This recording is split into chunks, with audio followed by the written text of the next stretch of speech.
academy and study with like-minded people. In the interim, as you know, or you may not know, we're going through articles or selected articles from authentic Kabbalistic sources every Tuesday night. And if you have any questions, feel free to shoot them through. We'll try to find answers as best we can together. So I'm going to carry on with the same topic as we were doing last week, crowning the king over us, crown the creator as king over us, rather. So we're going to continue with excerpt number 9 from RABASH, article number 12. What is half a shekel in the work number 1? All right, so let's get started.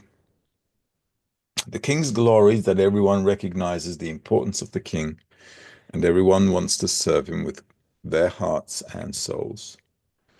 It is beautiful to see how they're all standing and praising the king, how he cares about the well-being of all the people in the country.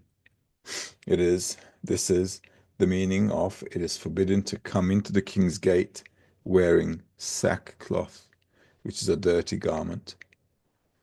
Rather, when coming into the king's gate, one should be dressed with clothes that befit sitting at the king's gate. Otherwise, when he's sitting wearing sackcloth, it is a sign that he's not happy with the king, but is rather sitting and mourning what he is missing in life and has no peace of mind.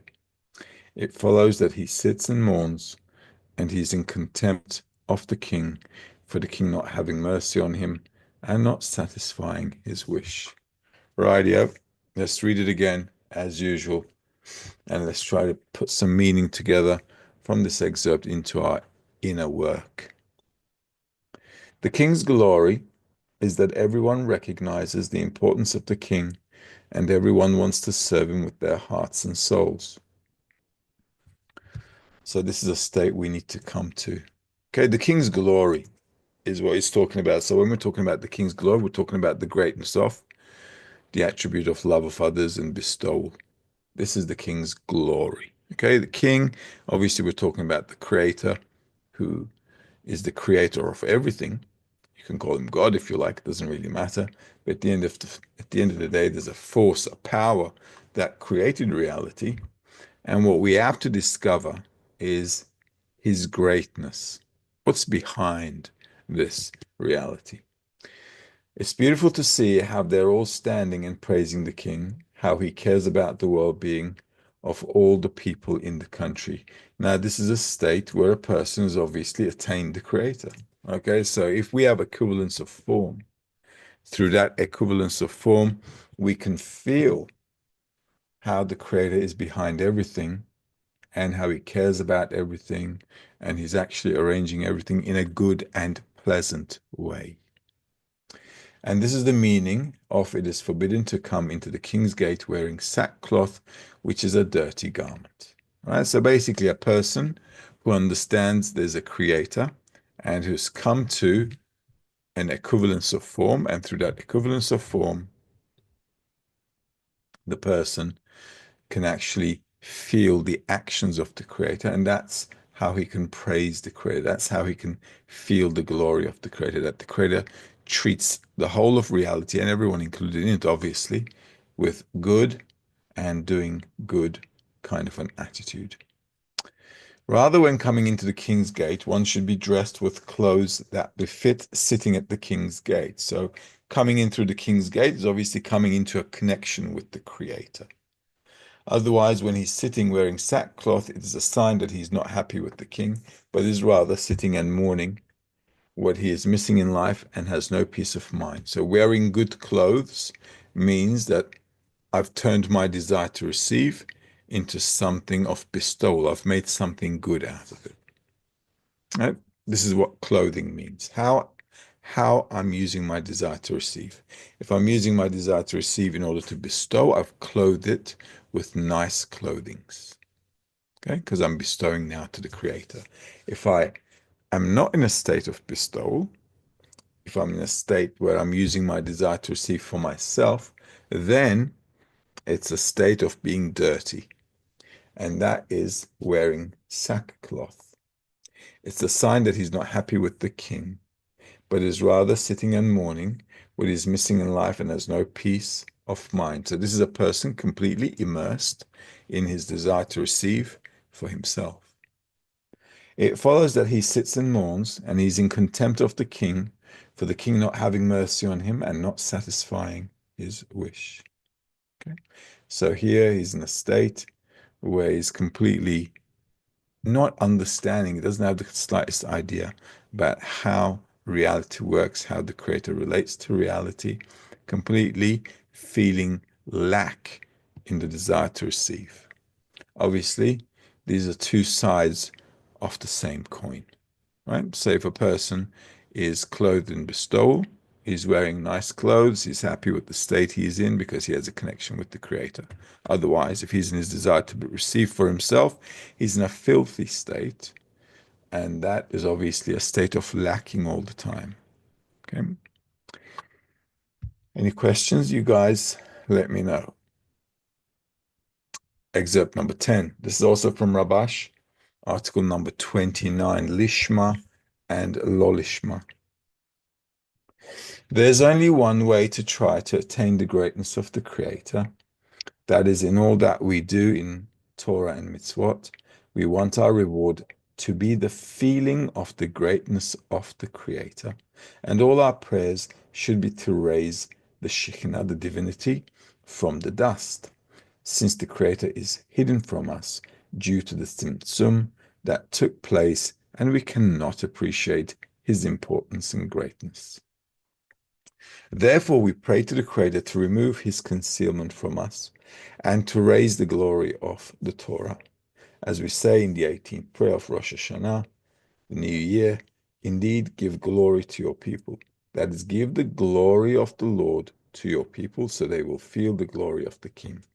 For this reason, one must try to remember the goal while studying Torah, so it will always be before his eyes what he wants to receive from the study, what the study will impart greatness, that the study will impart greatness and importance of the Creator. All right, let's go through it again. So, guys, we have to do this in our work in the group. Okay.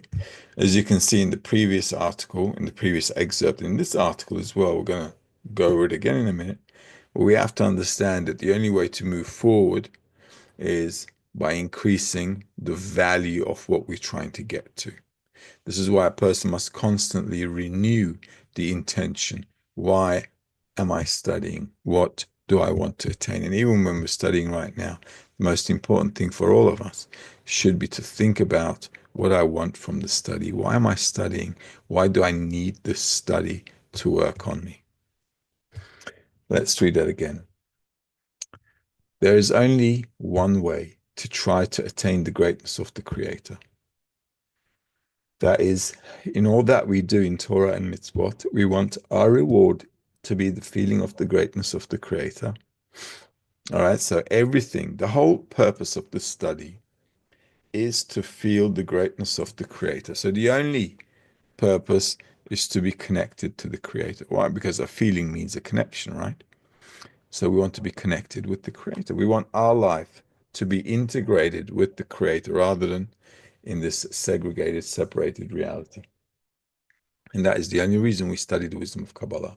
There's nothing else to really get in this wisdom except this specific thing. Okay, so Torah and Mitzvot, when we're talking about Torah and Mitzvot, we're talking about the study. Okay, our Torah, our teaching is the wisdom of Kabbalah. Torah means teaching, comes from the word light and teaching. So the light that we receive from the teaching is our Torah, which is the wisdom of Kabbalah. And the mitzvot, the things we do, is everything we do in order to correct our desire to receive for ourselves. We want our reward to be the feeling of the greatness of the Creator, and all our prayers should be to raise divinity from the dust. So our whole work, our whole desire is to always increase the importance of spirituality. Divinity means spirituality, which is bestowal, which equals the Creator. Since the Creator is hidden from us due to the restriction that took place, and we cannot appreciate his importance and greatness. So we're in a state where we have absolutely no feeling of the Creator. So what do we need to do? We have to make what we're studying important, despite the fact that we are not feeling the Creator at all. Okay, the same thing we do in this world. We live by the same rules.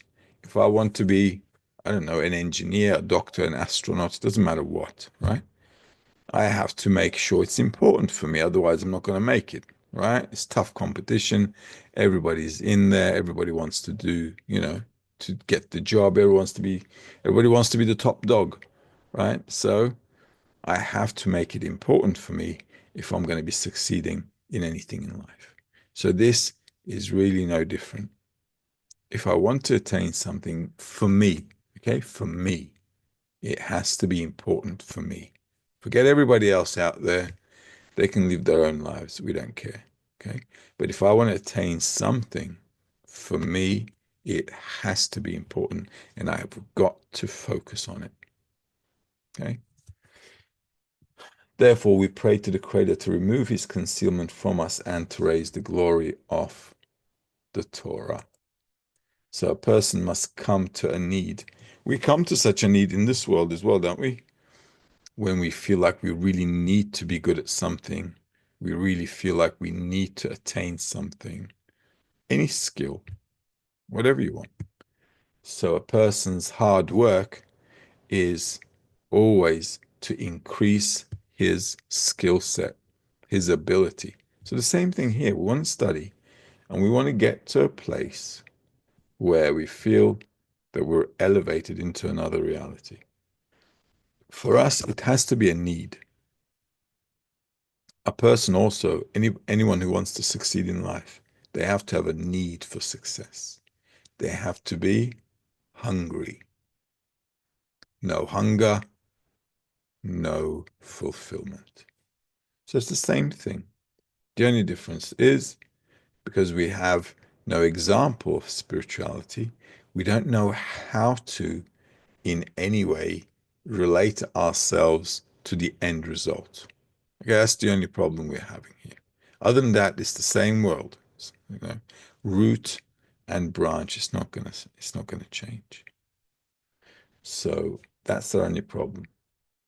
Because in our life, we can see people successful, we can see how they're living, and accordingly, we can use our imagination.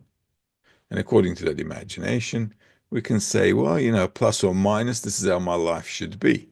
And if I like what I imagine in my mind it's going to be like, then I make a good effort. But if I don't know what spirituality is and I have no example, which is actually good, then I have to do it all in darkness. All right.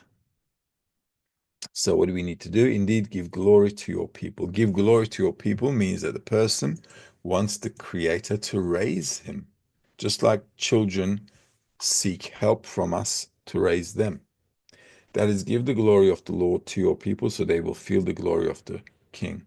So we want to grow up and we also want to attain the attribute of the Creator, which is love of others and bestowal. And then we can feel the Creator and how great that level is. It's not just about feeling the Creator. The Creator has no need for it, but this is good for the individual. We feel the greatness. Okay, well, how can you feel the greatness? You can only feel the greatness if you become great. So the whole process is for our benefit, right? So for this reason, one must try to remember the goal while studying Torah. Never forget why you're studying. Rule number one, okay? You have to clarify for yourself day in and day out what you want, why you want it, why you're studying. Because if you don't put this thought process into the study, you cannot day to day clarify the little details that you need to clarify in order to grow your desire and your need to attain what you want. Otherwise, it will be a routine. You come to the lessons, you go home, I don't know, you go to work, whatever. Your life will turn into a routine, and then it'll be a 9 to 5 job or a religious job which in both cases are not good. All right. So you definitely want to constantly ensure you're renewing your inner work. And then if it turns into a routine, you'll dry out. And then it'll just be an animal nature, not a human level. For this reason, one must try to remember the goal while studying Torah, so it will always be before his eyes what he wants to receive from the study, that the study will impart greatness and importance of the Creator. Now, when we study the wisdom of Kabbalah, the more we study, the more text we study, as the Kabbalists say, we attract light from the text. Okay, so one must always anticipate, hope that he is drawing this power from what is written. So the Or Makif, the surrounding light, should always be should always be, how should I say it? We should always be desiring to pull that surrounding light to us more and more. This is how kids grow up as well. There's nothing mystical about it. If you study any wisdom, you get smarter, right? What are you doing? You're attracting light. Okay? You're attracting light. You become smarter. Same thing here. We study more and more. We're developing an emotional intelligence. We're also clarifying what we want more and more. And we're growing a desire. As we're growing more and more, this inner desire, it becomes a need. Then the light has to fulfill it, because if you also want something in life a lot, you will get it. Okay? It's just a matter of focusing just on that. The reason humanity doesn't get anything except a big slap in the face is because they lack focus. Okay? Because according to the laws of nature, if you want something, you should get it. Because we're designed to receive, right? But according to the laws of nature, again, if you have a desire, there should be no room for any other desire. But if you keep getting out there and saying, I want this and I want that and I want that too, then life's going to be like, you have no idea what you want. So the only thing you can get is just a slap in the face. Okay. So clarifying what we need with the intention all the time is a must. Excerpt number 11. I do believe we've got two questions before we move forward. Let's take a look. Mahir's asking, can we understand the splendor of the Creator only through logic? What, with your logic, Mahir? Mahir, with what? With your logic? Where's Mahir? Is he around? You can't understand the Creator with your logic. Okay? It's not going to happen. But we can understand the Creator with his logic. And that's what we need to attain. This is why we need to attain a completely new logic, a new perspective, completely new, different approach. We need to attain the logic of the Creator. Will the Creator give us a sense of it? Well, he better, because nobody else will. All right, so we need to make sure we come to that right demand. And how can we create the desire for this feeling? Well, we have to work on it. Every day we should be working on what we want, right? You go to work every day, don't you? Why do you go to work every day?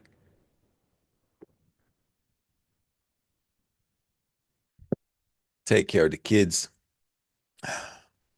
Take care of what you want in life. Do the things you want in life. Have a fulfilled life with your life, and so on. Okay? So same here. A person needs to go to work every day to have a good life. What is a good life? A good life is to exist like the Creator does, because the way we exist right now is a nightmare. Right? This is why we go to work too. We go to work in anticipation that we're going to earn some money and we're going to have a good life. So we come and study spirituality every day in anticipation that we're going to have a good life. And what is that good life? That good life is to exist in reality like the Creator. Murat's asking, I can't feel the Creator. How can I understand that I'm on the right track in the study? Well, you can't. You can't. It's a feeling in the heart. If it feels right, it feels right. If it doesn't, there is no other way. In life, it's also the same. You become a doctor, you become an engineer, you hope and you think and you believe it's going to be good for you. And then I look at all my friends, half of them have changed their careers, and the ones who haven't are depressed. But beforehand, they thought it was going to be great. They're going to be doctors and lawyers, and life's going to be good and all that kind of jazz. And then you get into the work. Well, it's just never what you expect. In also life, we don't know what's going to happen, how things are going to pan out. In life, a lot of people want to get rich. They get rich, they still end up being unhappy. And then they say, this is not what I expected. I expected everything to be good. I can buy what I want, do what I want, go to wherever I want. Why am I still unhappy? Well, because if you don't know how to live properly, you can't be happy. So we don't know in corporeal reality. We also don't know in spirituality. We run after what resonates with inside of us. Same thing in corporeal reality, no different. Okay, and this is why everybody's now changing careers in their mid-40s. It's a little late, yeah, but that's just how it is. Yeah. What can you do? What kind of a feeling should I have? Hard to say. It's different for everyone. It's hard to say. Kabbalists also don't have an answer for this. You either do it, people come, okay? They either do it, they understand that there's nothing else for them, and they just do it, and that's it. And there are those who come and they feel there are other things they can do. So they go do other things. There's no way to determine it. There just isn't. And if a person could, then his execution of the method would always be without free choice. This is why we have to be in darkness, otherwise you don't have free choice. If you knew, if you said, yes, this is my destiny, this is what's going to happen, this is what I feel and know, then what free choice do you have? You got nothing. Then we're like dogs chasing a bone. Exactly, specifically, when it's complete darkness, you have no idea what you're going to attain. You don't even have any idea if you're going to get anything. You could put your whole life on the path and end up with nothing. None of us know. Nobody knows. But that's precisely where free choice is. Otherwise, there is no free choice. And the whole idea is a person does what he wants to do with free choice. You can only have free choice in darkness. You can't have a free choice if you have your cake in front of you and you can eat it. It's not a free choice. So we have to go in darkness, not knowing, not understanding, nothing. We're on number 11, right? We should know that we were given love of friends to learn how to avoid blemishing the king's honor. In other words, unless he has no other desire except to give contentment to the king, he will certainly blemish the king's honor, which is called passing on kedusha to the external ones. For this reason, we mustn't underestimate the importance of the work in love of friends, for by that we will learn how to exit self-love and enter the path of love of others. And when he completes the work of love of others, he will be able to be rewarded with love of the Creator. All right, let's read it again.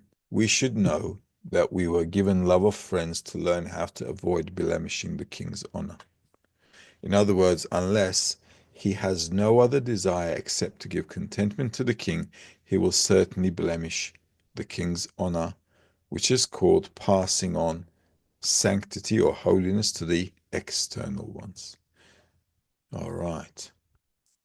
So, if you want to attain anything in life, anything, whatever you want to be, doesn't matter. You must only have that desire.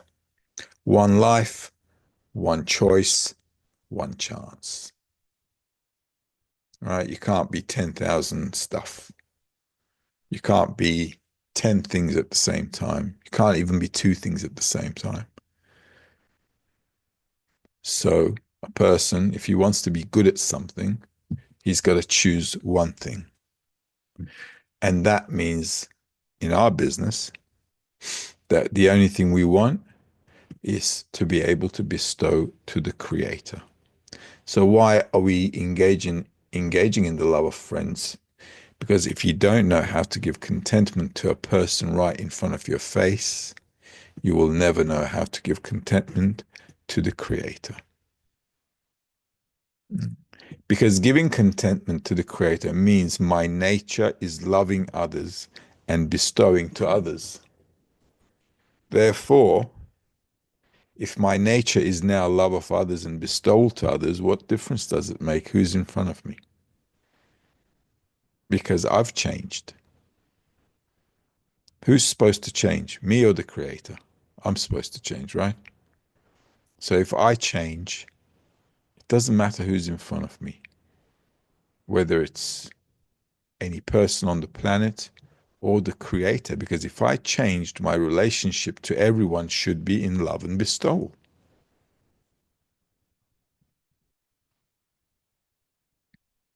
For this reason, we mustn't underestimate the importance of the work in love of friends, for by that we will learn how to exit self-love and enter the path of love of others.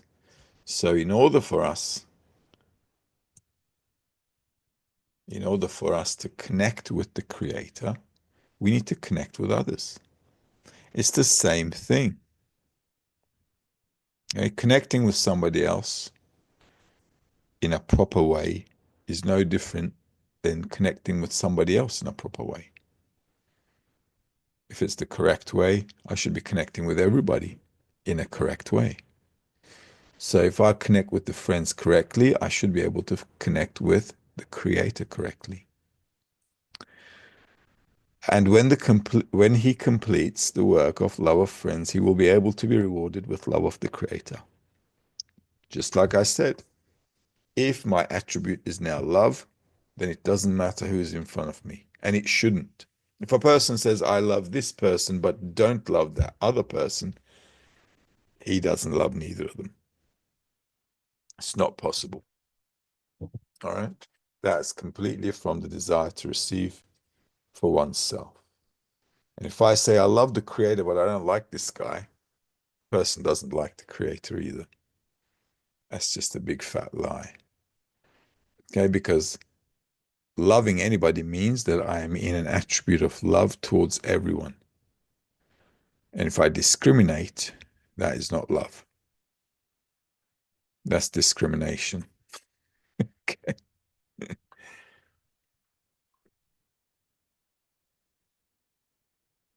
All right. Let's move forward. Elchin's asking, dear teacher, the work doesn't allow us to settle into a routine. I can't predict what kind of feelings I'll experience the next day. And we say that our feelings are an essential part of inner work. How can we understand if our inner work is truly benefiting us and advancing us on the path? What is the correct way to practice inner work? The most important thing is that I go through changes. We don't know what we're going to go through tomorrow. Okay, so we don't know, and we don't really care. What I'm going to go through tomorrow depends on what I do now. So if I'm working and trying to advance and putting some effort into it now, then, then, butterflies, all right? But then I should end up with a feeling or sensation according to what I did now. This is why you can't predict, because we don't know cause and consequence yet. So if I work now, I should end up getting a different feeling.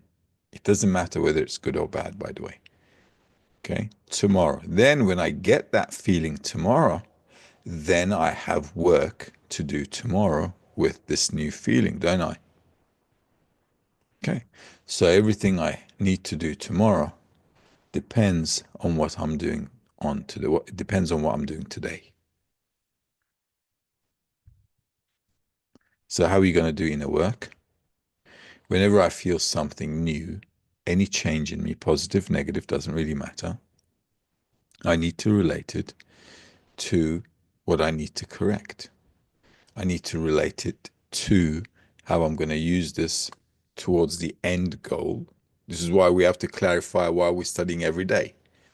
Okay, so if I clarify every day why I'm studying, what I'm trying to get from the study, what I'm trying to attain from the study, then everything I go through, I should be relating to what I want to attain and not to anything else.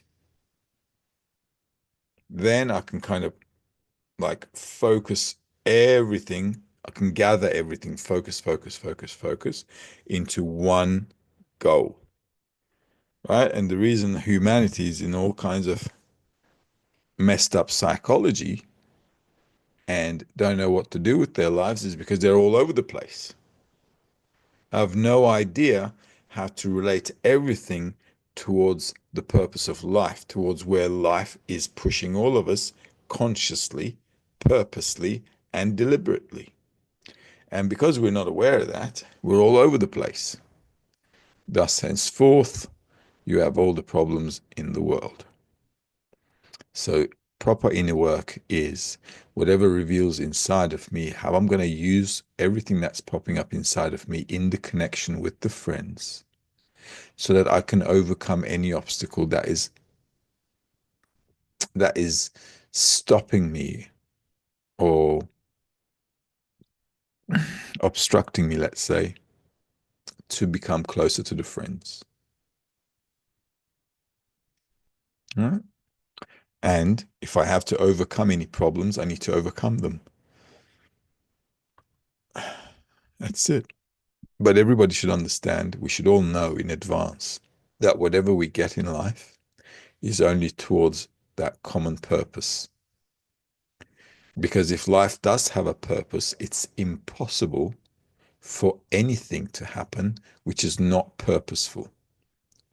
Because if an action or anything done in the world is purposeless, it means we're calling the creator an idiot. And he obviously isn't. Okay? You understand what I mean? So everything must be purposeful and everything must be towards a purpose.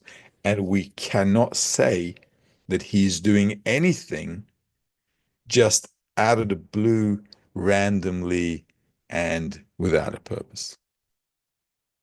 So if we gather everything and focus everything in that direction, it'll also allow us to get rid of all the junk that's not helping us to get to where we want to. Because if you relate the things you're going through with the goal, you can also look at your life and say, well, what's more helpful to me on the path, right? You can say, well, I don't need this in life. Because some things come to you. Why do we have desires, right? We always want something. So now, with every desire, with everything I want to do, I start clarifying, do I need this? What can I do with this desire? Do I need to work with this desire? Is this a necessity for me? And so on, right? So I'm constantly clarifying and growing up, just like kids are. Kids are always doing the same thing as well. They're clarifying, do I want to play with this toy? Do I want to play this game? Am I interested in playing in this game anymore or not? Am I bored from this? You see what I mean? They're always clarifying. So we also need to constantly do this clarification. They're doing it instinctively. We have to do it at a higher level of consciousness. Because now what we want to do is the creator is doing everything towards a purpose. Now, whatever is coming to me, I've got to redirect it to the purpose. And if it's not purposeful at the moment, I put it aside. Right? And I'm starting, what am I doing? I'm starting to clean up my life. You understand what I mean? Right? So this is how we're working. This is why some friends are always saying, why do we have less friends when we get into the wisdom of Kabbalah? Because we can't talk to our previous friends anymore, right? Because they're still on, I don't know what planet they're living on, but it feels like we're just not on the same planet. We just don't feel like there's anything to talk about. So we've kind of grown out of it because you can't keep talking, with the same people about the same things you've been talking about for the past 20, 30 years because you feel like you need to move on and they're still stuck in the same place. So you feel like you're dragged down, right? Same thing. It's like getting rid of my toys. A lot of people say, why don't you go out a lot? And I say, what for? And what are we going to, how many times a week can we eat out? You know what I mean? It's like, how many times can we do this and that? It's just no, no pleasure in it anymore for us. So we're focusing on other things. We're cleaning up our wardrobe, as they say. That's your inner work. Right then, let's do one more and then call it a night. This is excerpt number 12 from Rabash, article number 17, agenda of the assembly number 2. In the multitude of people is the king's glory. It follows that the greater the number of the collective, the more effective is the power of the collective. In other words, they produce a stronger atmosphere of greatness and importance of the Creator. At that time, each person's body feels that he regards anything that he wishes to do for holiness, meaning to bestow upon the Creator, as a great fortune. That he has been privileged with being among people who have been rewarded with serving the King. At that time, very little thing he does fills him with joy and pleasure. Every little thing he does fills him with joy and pleasure, that now he has something with which to serve the king.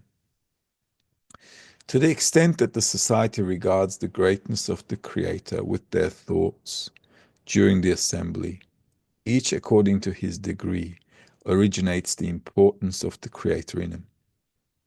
Thus he can walk all day in the world of gladness and joy.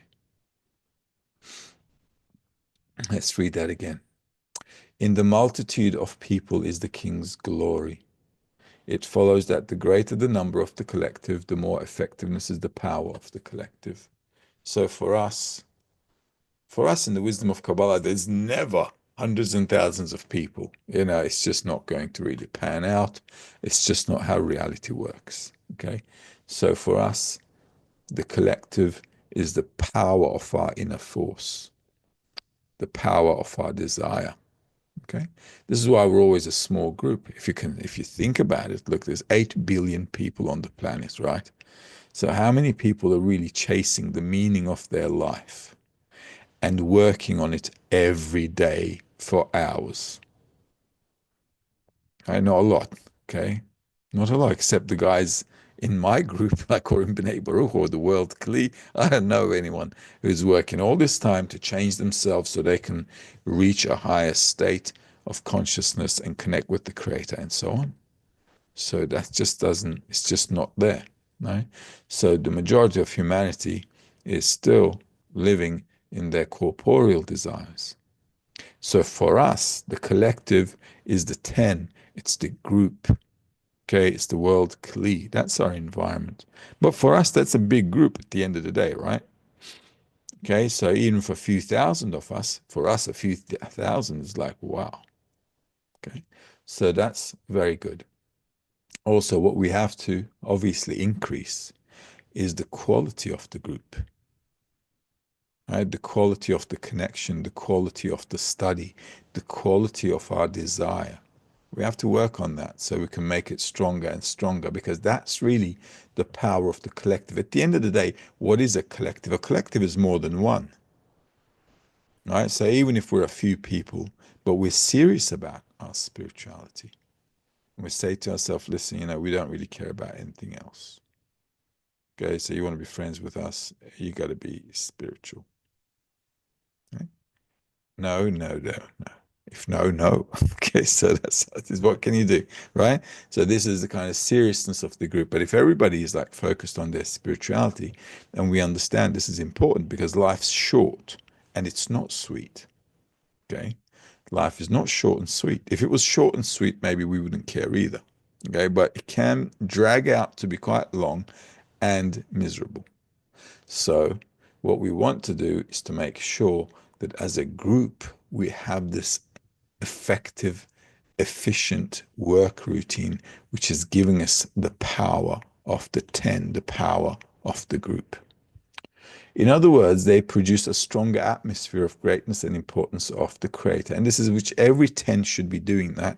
And every 10 should be also influencing the group with their strength. At that time, each person's body feels that he regards anything that he wishes to do for holiness, meaning to bestow upon the Creator, as a great fortune that he has been privileged with being among people who have been rewarded with serving the King. And this really is true. If we look at the outside world, and if we look at the things that people are engaging in life, you can see it is a waste of life. Okay, all you have to do is just watch TV and you can see how your life is just wasted away. Okay, that's just how it is. Same with all this news, same with all this social media. It's just junk.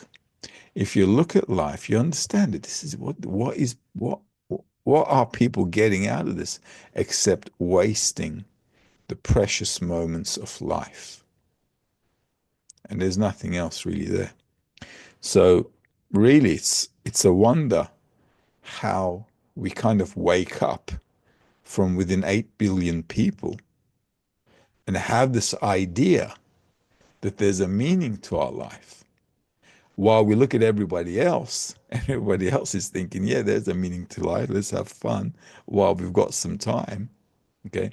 But for us, it's a different feeling, it's a different ball game, and that really is a wonder. That really is a privilege, and everybody needs to really value that. Because when you look at the world, you don't see everybody getting it. You just don't. People are born, they grow up, living their life, ending up dead with not a millimeter of change, not a drop of change. They came, they saw, and they went with no impact at all on anything. It's just like an ant, really. It's walking around, and then somebody comes and steps on it out of the blue. And he's thinking, like, what just happened? Okay. And same with life as well. You're here walking on the planet, And all of a sudden you're gone. And you're thinking, what just happened? Well, nobody knows what just happened. You don't know what just happened either. So a person to really kind of like wake up and start thinking and feeling that there is an additional thing to life and I have an aspiration for it, it really is the only miracle we can say that exists. And if we hadn't awakened, just imagine for a moment if you were not questioning life and living just like you were, I don't know, like 30 years ago. It's like nuts. Okay, it's just thinking about it could drive you nuts. At that time, every little thing he does fills him with joy and pleasure that now he has something with which to serve the king. And this is also truly so, because every time a person does some kind of an effort, this is his, penny in the box. Another penny here, another penny there. I'm kind of like filling up the piggy bank, as they say. So every effort also gives great contentment to the Creator. To the extent that the society regards the greatness of the Creator with their thoughts during the assembly, each according to his degree originates the importance of the Creator in him. Thus he can walk all day in the world of gladness and joy. Truly so. And our work in the 10 should also bring us to that level, that every day we should actually look at our life as a privileged life because we've got the opportunity to take one more step forward, another step forward, and so on. Okay. And that will really take us higher and higher. And I think even that person, we can see in many of the students as well, even just with a few months of studying with us, their whole perspective on looking at life just becomes different. It's just a different ball game now. It just feels like you're growing up. And we can definitely walk all day in the world of gladness and joy if we feel like we're doing what is important for us. Because anybody who's doing what they want to achieve in life is happy with it. And if we feel like this is our objective and goal, and we have the opportunity to work on it and get things done, then that's it. We should be in joy despite the fact that we still haven't received anything because we're going towards what we want to go for. All right. And that is already like we got payment. All righty. So we'll call it a night. See you guys next Tuesday, or willing. Next Tuesday, what we might want to do. Do we have a lot more? Okay, we'll probably finish this next week and then we'll start getting ready for the Congress. All right. In the interim, everyone have a good night. Until next time. Bye-bye.